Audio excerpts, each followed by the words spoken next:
I often tell people you would get a lot more out of the Bible if you read it like it was fiction. Because when you read fiction, your mind works a different way.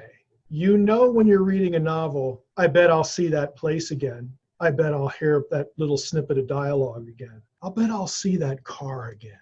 You know intuitively that the writer is acting with intention on you. You know you're being steered and played with. You know that that's going on. And if we read the Bible like it was written that way, with intelligence, that there's a meta-narrative, there's a story being told, instead of a checklist or a bullet point, I better memorize this for the quiz. If we read the Bible like it was a novel, we would get a whole lot more out of it. I love this. A lot of people just freaked out when he said, read it like it's fiction. His point is not that it's not true. Right. He's saying in fiction, there's an author telling a story. So like in movies, there's what's called Chekhov's gun. That if a gun shows up in the beginning of the film, they're going to bring it back and use it at the end because everything's tied together. I think that's what his point is. Yeah, I love comedians. Comedians do the same thing, right? They do a tell in the very beginning, and then you're waiting for that thing to be replanted to us. The thing I would say about what Mike is saying is I would take it a little step further.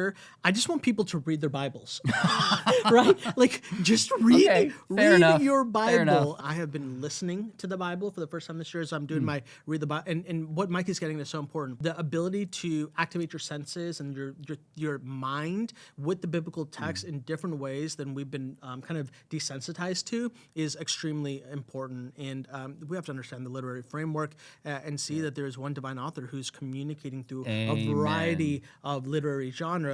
Don't stop reading your Bible, and don't read it in a way that the original authors themselves would not have read it. So step one, read it. Step two, realize there's a meta-narrative that ties together and look for those connections. Yeah.